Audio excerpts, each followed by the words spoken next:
In front of me is Samsung Galaxy A05s, and today I would like to show you how you can change font style.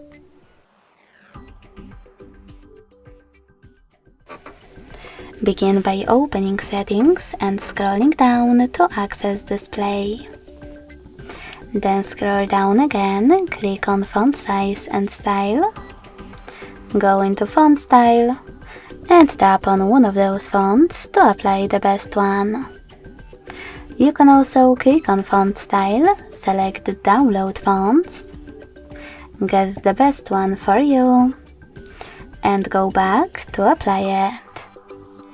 Thanks so much for watching. If you enjoyed this video, don't forget to leave a like, comment and subscribe. Bye!